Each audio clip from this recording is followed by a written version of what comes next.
Hello बच्चों, कैसे हो आप सब। आई होप आप सब बहुत अच्छे होंगे। तो आपका स्वागत है मेरे चैनल लाइफ स्टडी कैफ़े में। तो आज हम लोग पढ़ेंगे, बहुत ही इंटरेस्टिंग सा स्टोरी है ये। इंग्लिश का है, English Bal Bharati, lesson number 13, let's wait. ये है थर्ड स्टैंडर्ड का, ठीक है। तो लेट्स वेट मतलब इंतज़ार। ये एक ना बहुत प्यारी सी बच्ची की कहानी है जो कि वो खुद बता रही है। सो अ मोनोलॉजी यानी मोनोलॉज, इसका मतलब क्या होता है पता है? कि खुद के बारे में कुछ बताना, उसका मीनिंग होता है मोनोलॉग। यानी ये लड़की अपने बारे में बता रही है। तो आइए देखते हैं ये लड़की अपने बारे में क्या बता रही है, क्यों इतने गुस्से में यहाँ बैठी हुई है। हम लोग जानते हैं इसके बारे में कि ये क्या कहना चाहती है। सो when things go against their wishes, a little children sometimes feel very sad and lonely। यानी जो आप जैसे छोटे बच्चे हो, अगर आपने अपने मम्मी पापा से कोई चीज़ कही है या फिर आपने अपने फ्रेंड से, टीचर से आप एक्सपेक्टेशन रख रहे हो और वो चीज़ ना हो, तो आप लोगों को क्या लगता है कि अरे मैं तो इस दुनिया में सबसे बुरा हूँ, कोई मेरी बात नहीं सुनता। तो आप सैड हो जाते हो। आपको फिर उस वक्त ऐसा लगता है कि मैं तो दुनिया का सबसे बेकार हूँ, मेरे पास कोई नहीं है, मैं एकदम अकेला पड़ गया हूँ। कुछ ऐसा होता है छोटे बच्चों के साथ। They don't realize how much the people around them love them. It's only when they wait and think properly that they understand। Let's share with what think a girl has to say। यानी तब आप लोग को ऐसा लगता है कि कोई हमसे प्यार नहीं कर रहा है, कोई हमारे पास नहीं है, हम तो सब अकेले हैं। लेकिन जब आपको कोई आपके बड़े समझाते हैं कि नहीं बेटा ऐसा नहीं है, सब आपसे प्यार करते हैं, आपसे आपके लिए हर चीज़ करने के लिए तैयार होते हैं, तब जाके बच्चों को फिर वो समझ आ जाती है।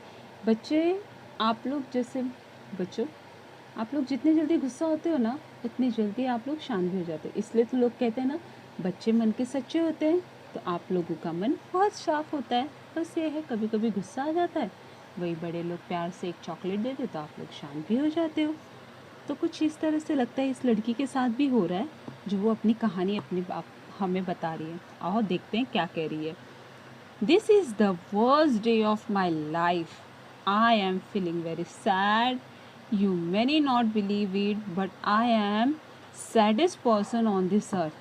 अब ये लड़की बोल रही है, ये मेरी ज़िंदगी का सबसे बुरा दिन है, मैं बहुत बहुत दुखी हूँ। और मतलब यू मे नॉट बिलीव, मतलब आप लोग बिल्कुल विश्वास नहीं कर सकते हो कि मैं इस दुनिया की सबसे दुखी बच्ची हूँ। इस दुनिया, इस ज़मीन पर सबसे दुखी बच्ची मैं इस वक्त हूँ। और वो अब ऐसा क्यों कह रही है, आगे देखते हैं। The reason is that nobody loves me. I have a family, mummy, daddy, granny and younger sister। I have been sitting on her behind this sofa for the whole day, okay? Whole day, okay? For the last 8 hours. All right? All right? At last 1 hour, at least 10 whole minutes, and no one has noticed। अब ये लड़की बोल रही है, आप लोग को पता है मैं इस दुनिया की सबसे अकेली बच्ची हूँ। मेरे घर पे मेरे पास भी फैमिली है, लेकिन मेरे घर पे पता है आप लोग को कौन कौन है? मेरी मम्मी है, पापा है, दादी है, एक छोटी बहन है। मैं उन लोगों के सामने 8 घंटे तक सोफे पे बैठी थी, ठीक है? 8 घंटे तक। और उस 8 घंटे में किसी ने मुझे नोटिस नहीं किया कि उनके सामने मैं बैठी हूँ। कोई भी नहीं देख रहा है। सो नेक्स्ट ये क्या कह रही है? They are all interested only in my sister. Even when I cries for no reason, they all rush to her, pick her up and give her whatever she want। यानी सारे के सारे ना खाली उस मेरी छोटी बहन के पीछे पड़े हुए, वो जो चाहिए उसको दे रहे हैं, उसको गोदी उठा रहे हैं, उसके साथ खेल रहे हैं, वो जो मांग रही है उसको दे रहे हैं, लेकिन कोई मेरे बारे में नहीं देख रहा है। हाँ, कि मैं क्या चाहती हूँ। मैं उनके सामने 8 घंटे से सोफे पे बैठी हूँ, लेकिन मुझे कोई कुछ नहीं पूछ रहा है। मैं बड़ी हूँ, वो छोटी है, इसलिए क्या? देखते हैं। I should really go away and live in some interesting place. I think I've become a hemp and wander in the mountain and forest. I'll eat the fruits and trees and make a friends with the birds and animals. बस अब मैं थक चुकी हूँ इस घर से। मैं यहाँ से बहुत दूर जाना चाहती हूँ, किसी अच्छे से इंटरेस्टिंग प्लेस पे। I think become a wonder mountain, मतलब किसी पहाड़ी एरिया पे जाऊंगी या फिर किसी जंगल में जाऊंगी जहाँ पे मुझे फ्रूट्स, ट्रीज और नए फ्रेंड्स मिले, फ्रेंड्स यानी बर्ड्स, एनिमल्स। मैं उनके साथ रह लूँगी, लेकिन अब इस घर में तो नहीं रहूँगी। Or I could ride away from camel and live on her desert. At the night we'll sleep in a tent. Or better still, I'll travel on a North Pole and live in a eagle made in ice, met friend with a polar bear.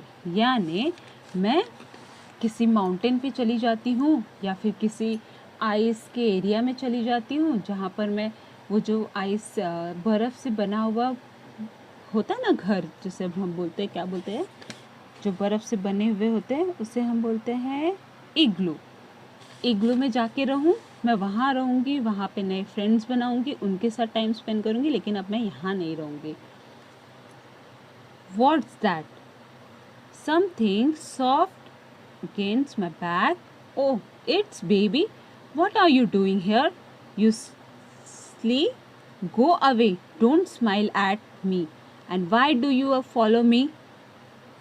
Tish, tish. This there nobody else in the house to look after you.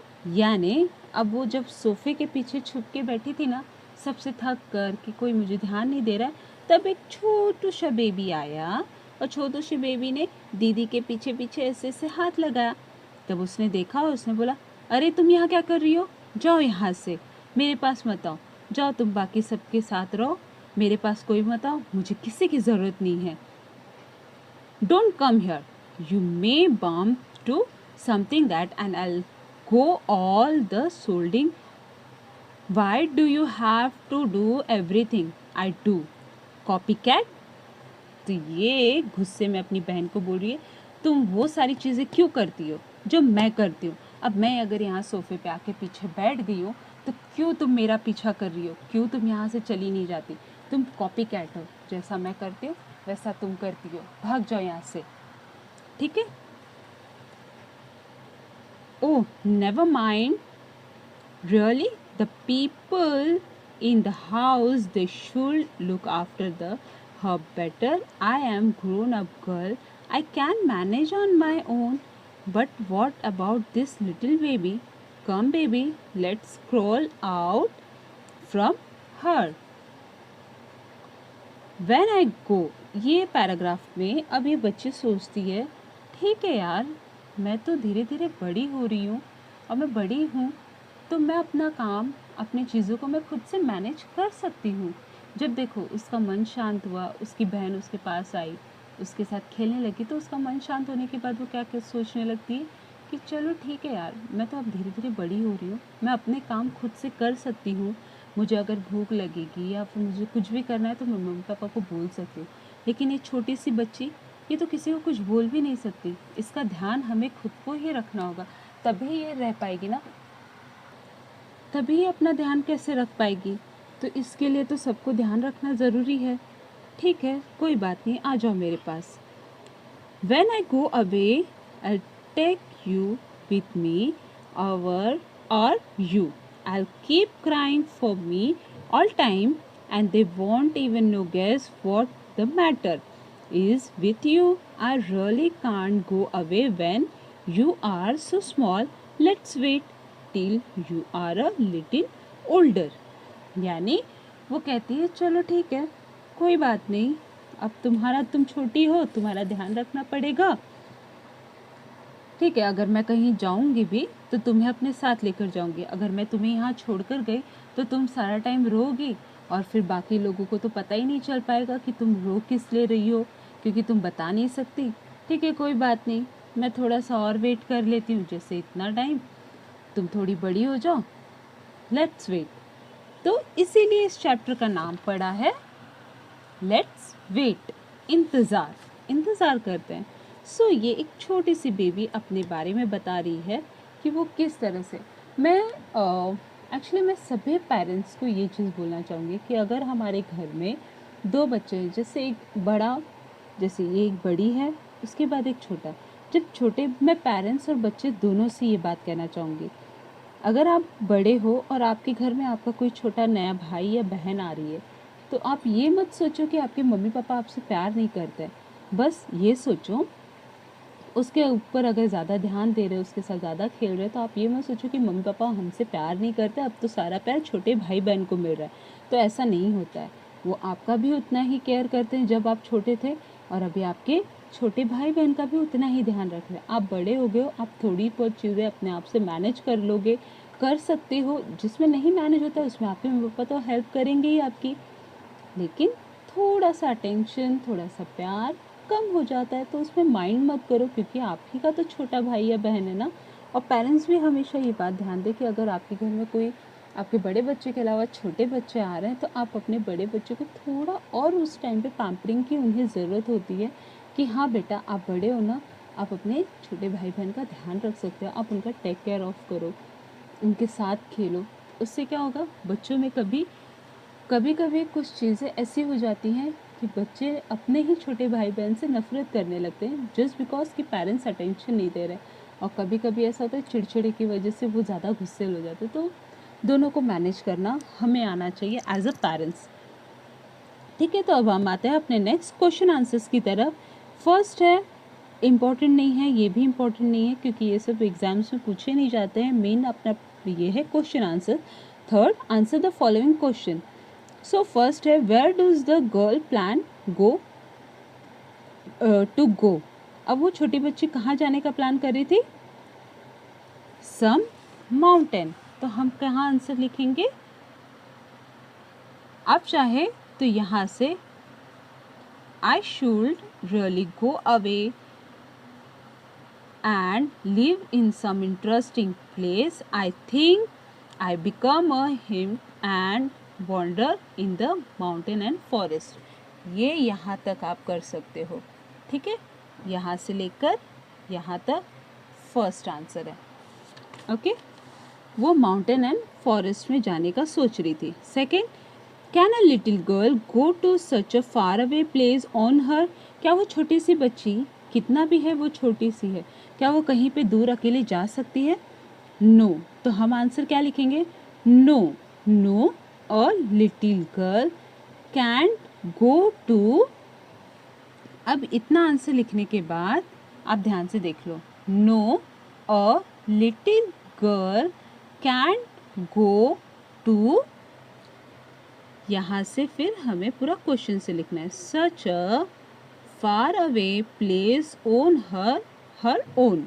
ठीक है, इतना लिखने के बाद आप यहाँ से copy करके आगे का आंसर कंप्लीट कर लेना। Then see it the girl still sad at the end. क्या एंड में होते होते लड़की सैड थी, नो, वो खुश हो गई थी। तो यहाँ क्या लिखना है, know the girl was not still sad at the and. इतना हमें यहाँ से लिखना है। देन क्वेश्चन में का स्टिल से लेके एंड तक कॉपी आगे करना है, ठीक है। Then does a girl love her little sister, yes. क्या वो अपनी छोटी बहन से प्यार करती थी, yes, yes the girls loves her little sister. ये आपको फोर्थ का आंसर लिखना है। बाकी यहाँ के क्वेश्चंस इंपॉर्टेंट नहीं है, ये आप अपने आप से आपको करना है। जैसे right the things any three that make you, जैसे सैड, एंग्री एंड हैप्पी। तो सैड में आप क्या लिख सकते हो, जैसे अगर आपने अपने मम्मी पापा से कुछ मांगा वो नहीं दे रहे हैं तो आप सैड हो जाते हो, तो आप उसमें वो लिखो। एंग्री, कोई आपका खिलौना अगर तोड़ देता है तो आप एंग्री हो जाते हो, वो आप मीनिंग लिख सकते हो। हैप्पी, आपके मम्मी पापा आपकी कोई विश पूरी कर देते हैं तो आप हैप्पी हो जाते हो, तो वो आपको अपने ओन वर्ड्स में लिखना है। वैसे ये क्वेश्चंस एग्जाम्स में पूछे नहीं जाते हैं, इम्पॉर्टेंट यही क्वेश्चंस है। जो कि आपको करना है मैंने आपको बता दिया। अगर फिर भी आपको कोई डाउट है तो आप मुझसे पूछ सकते हो। बाकी ये वीडियो अगर आपको अच्छा लगा तो प्लीज़ ढेर सारा लाइक शेयर एंड सब्सक्राइब कर दो। बाय।